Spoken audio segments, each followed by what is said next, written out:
आज आम्ही सातारा येथे अर्धनग्न उपोषण करत आहोत। सामाजिक कार्यकर्ते मी स्वतः काकासोर संजय शिवराम चव्हाण, संजय कल्लाप्पा चव्हाण, हिंदूराव अमृत हिंदूराव जाधव, बापूसाहेब लांडगे, विलास नलवडे, मयूर लोंढे, राजेंद्र ताटे, निवास माने, सागर पवार या ठिकाणी आम्ही तहसीलदारच्या विरोधात आज इथं अर्धनग्न उपोषण सुरू करत आहोत। जोपर्यंत आमच्या मागण्या किंवा आम्हाला जोपर्यंत त्यांचं हे होत नाही तोपर्यंत आम्ही या ठिकाणी उपोषण करत आहोत।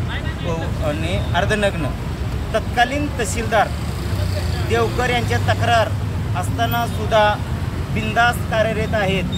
कराड तहसील कार्यालयात बेसुमार उत्खनन सखोल चौकशी का झाली नाही? वडार समाजाच्या राज्य शासनाच्या सुविधा वंचित का ठेवत आहे तहसीलदार विजय पवार यांनी? वडार समाजावरच काय अन्याय, वडार समाजावरच काय हे अनेक वर्ष हे पत्रव्यवहार करून सुद्धा वडार समाजाला वंचित का ठेवतात याची सखोल चौकशी जिल्हाधिकारी करतात का याबद्दल शंका आहे। विंग येथे बिना परवाना कुठलाही परवाना न करता त्या ठिकाणी अतोनात उत्खनन केलेलं आहे। अनेक वेळा प्रसार कागदोपत्री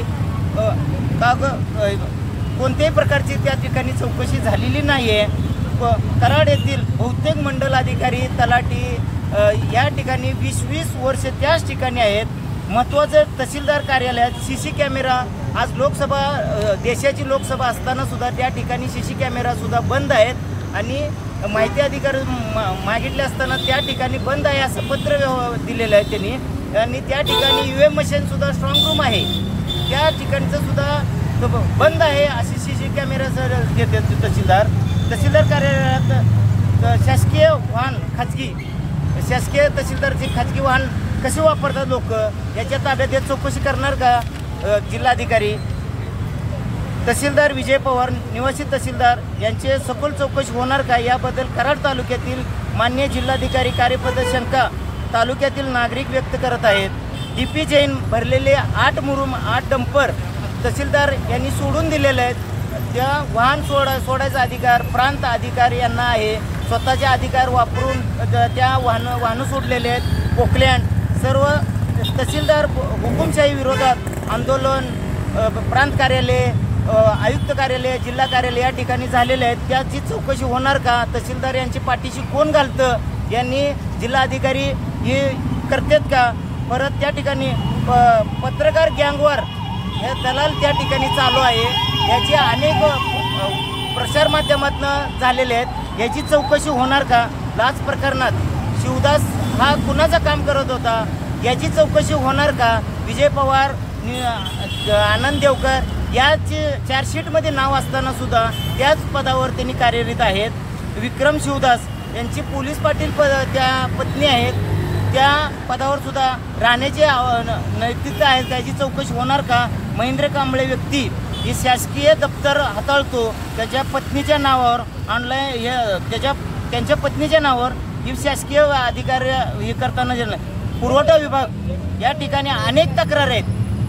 विजय पवार साहेब तहसीलदार यांच्याकडे अनेक तक्रारी आहेत यांची साधी चौकशी तो झालेली नाही आहे। जिल्हाधिकारी याबाबत लक्ष घालणार का? याबाबत जर आपण जिल्हाधिकाऱ्याच्या नात्याने जर आपण लक्ष नाही घातलं आम्ही जनहित याचिका दाखल करणार याची नोंद घ्यावी। अर्धनग्न आंदोलन करताय का विषय? माझं नाव बापूसाहेब लांडगे विश्व इंडियन पार्टी सातारा जिल्हाध्यक्ष।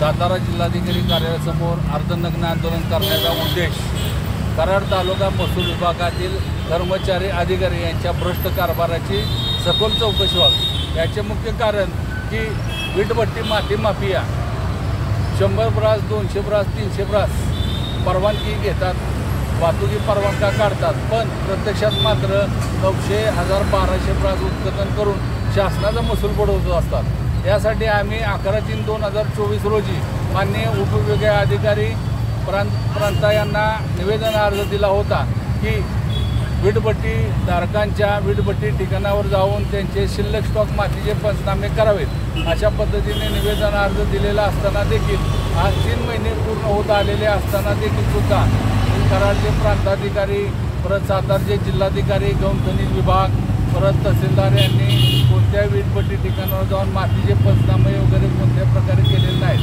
त्याचा उद्देश असा आहे की मोठमोठे जे माती उत्खनन करणार आहेत यांना तहसीलदार विजय पवार पाठीशी घालत आहेत आणि सर्वसामान्य लोकांना नाहक त्रास देऊन त्यांच्याकडं काय तर मागणी करत असतात तर त्यांनी जर काय दिलं नाही तर त्यांना परवानगी नाकारली जाते असं आमचं मत आहे.